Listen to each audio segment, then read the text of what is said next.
নমস্কার বন্ধুরা, আজ শেয়ার করছি খুবই সহজ কিন্তু সুস্বাদু রেসিপি আলু ফুলকপি দিয়ে কাতলা মাছের ঝোল। তাহলে চলুন শুরু করি। নুন হলুদ দিয়ে ম্যারিনেট করা মাছগুলো প্রথমে ভেজে নিচ্ছি। কড়াইতে মাছগুলো দিয়ে এপিট ওপিট করে ভালোভাবে ভেজে নিতে হবে।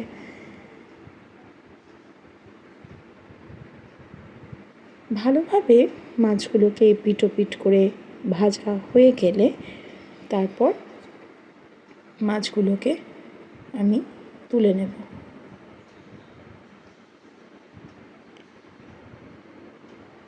এরপর ভেজে নিচ্ছি টুকরো করে কেটে রাখা ফুলকপিগুলো।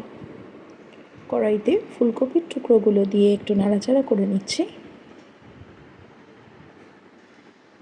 এরপর দিয়ে দিলাম একটুখানি নুন। শীতকালে ফুলকপি খেতে আমরা সকলেই ভালোবাসি, আর ফুলকপি দিয়ে মাছের ঝোলটা খেতেও খুব সুস্বাদু হয়। দিয়ে দিলাম একটু হলুদ গুঁড়ো। এরপর নাড়াচাড়া করে ভালোভাবে ফুলকপিগুলোকে ভেজে নিতে হবে। ফুলকপিগুলো নুন এবং হলুদ দিয়ে একটু ভালোভাবে নাড়াচাড়া করে ভাজা ভাজা করতে করতেই একটু ঢাকা দিয়ে দিচ্ছি। ঢাকা দিয়ে দিলে ফুলকপিগুলো একটু নরম হয়ে যাবে। ফুলকপিগুলো ভাজা ভাজা হয়ে গেছে। খুব বেশি ঢাকা দিয়ে বেশিক্ষণ ধরে ভাজবো না, কেননা আবার যখন মাছের ঝোলে দেব তাতেও ফুলকপিটা নরম হবে। এবার ফুলকপিগুলোকে তুলে নিচ্ছি।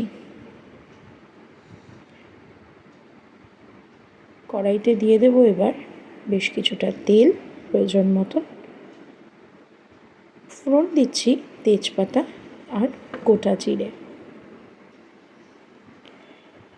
গোটা জিরে আর তেজপাতার এই ফোড়নটা মিনিট খানেক একটু নাড়াচাড়া করে ভাজা ভাজা করে নিচ্ছি। এতে দেখবেন খুব সুন্দর একটা হালকা গন্ধ বেরোবে। তারপরেই টুকরো করে কেটে রাখা আলুগুলো দিয়ে দিচ্ছি। একটু লম্বা লম্বা করে মাছের ঝোলের মতন করে আলুগুলোকে কেটে নিয়েছি। আলুগুলো একটু নাড়াচাড়া করে ভাজা ভাজা হয়ে এলে দিয়ে দিচ্ছি কোচানো পেঁয়াজ।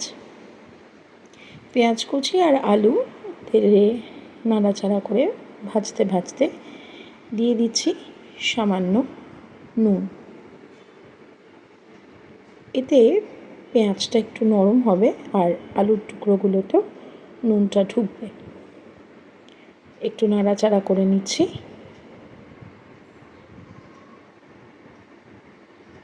নাড়াচাড়া করে নিতে নিতেই এবার এর মধ্যে দিয়ে দেব একটুখানি হলুদ গুঁড়ো। শীতকালে এই আলু ফুলকপি দিয়ে পাতলা মাছের ঝোলটা গরম ভাতের সাথে খেতে কিন্তু দারুণ লাগে। দিয়ে দিলাম টমেটো কুচি। সবটা ভালো করে নাড়াচাড়া করতে থাকছি। সমস্ত উপকরণগুলো দিয়ে একটু ভাজা ভাজা করে নিতে হবে।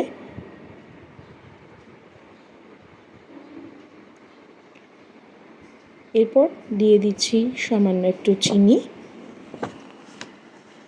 আর গ্রেট করে রাখা আদা।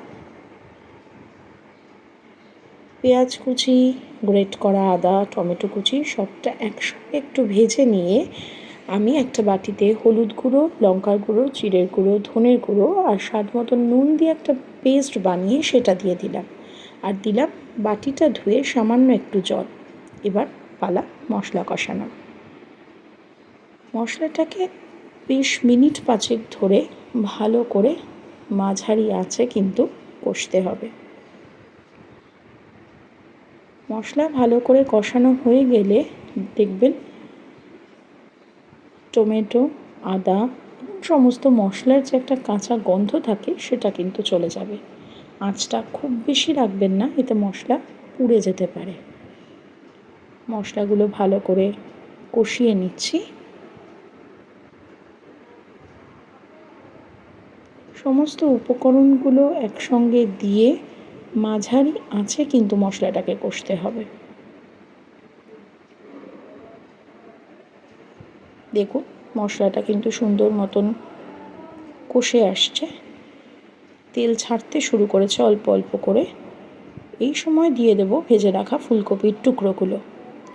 ফুলকপির টুকরোগুলো দিয়ে মশলার সাথে একটু নাড়িয়ে চাড়িয়ে নিয়ে এরপর আমরা দিয়ে দেব প্রয়োজন মতো জল। দিয়ে দিচ্ছি প্রয়োজন মতন জল। যেহেতু এটা আমি আলু ফুলকপি দিয়ে মাছের পাতলা ঝোল করব, তাই জলটা আমি একটু বেশিই দিলাম। যদি কেউ একেবারে পাতলা ঝোল না রেখে মাখা মাখা করতে চান, তাহলে তারা জলের পরিমাণটা বুঝে দেবেন। আমি এখানে ঝোলটা পাতলা রাখবো বলেই একটু বেশি দিয়েছি। জলটা দেওয়ার পর একটু নাড়িয়ে চাড়িয়ে নিচ্ছি। এরপর ঝোলটা ফোটার জন্য ঢাকা দিয়ে দিলাম। ঢাকা দিয়ে বেশ আমি মিনিট 5 ঢাকা দিয়ে রাখার পর ঢাকনাটা খুললাম। ঝোলটা কিন্তু দেখুন ফুটতে শুরু করেছে, ভালো মতন ঝোলটা ফুটছে, ওপরে তেলটা অল্প অল্প ভেসে উঠছে। ঝোলটা বেশ খানিকক্ষণ ভালো করে ফুটিয়ে নিচ্ছি।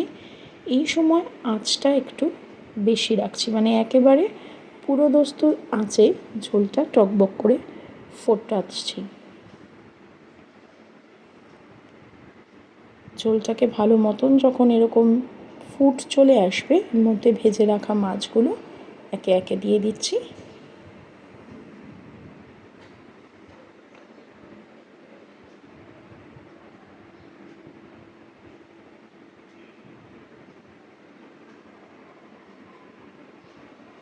মাছগুলোকে দিয়ে আমি একবার নাড়িয়ে দিলাম, সমস্তটা মিশিয়ে দিচ্ছি একবারে ভালো করে।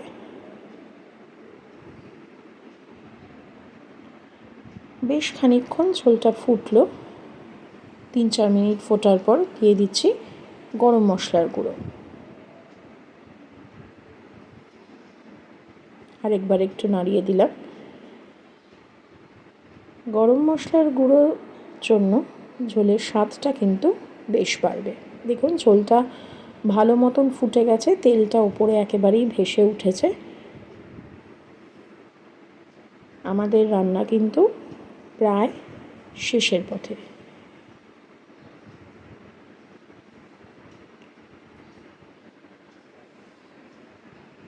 গরম মশলার গুঁড়োটা দিয়ে তারপর ঝোলটা বেশ খানিকক্ষণ আরেকটু ফুটিয়ে নিচ্ছি। এরপর আমি কিছুটা ধনেপাতা এই সময় কুচিয়ে নিয়েছি, সেটা এবার দিয়ে দিলাম। ধনেপাতার কুচি একটু ছড়িয়ে দিচ্ছি। যে কোনো রান্নায় ধনেপাতা অ্যাড করলে তার স্বাদ এবং গন্ধ দুটোই কিন্তু বেড়ে যায়। ধনেপাতার কুচিগুলো দিয়ে, কোচানো ধনেপাতা দিয়ে ঝোলটাকে আরেকবার একটু নাড়িয়ে নিলাম। ব্যাস তৈরি হয়ে গেল আমাদের আলু ফুলকপি দিয়ে পাতলা মাছের ঝোল। আমি উপর থেকে একটু চেরা কাঁচা লঙ্কা এবং ধনেপাতার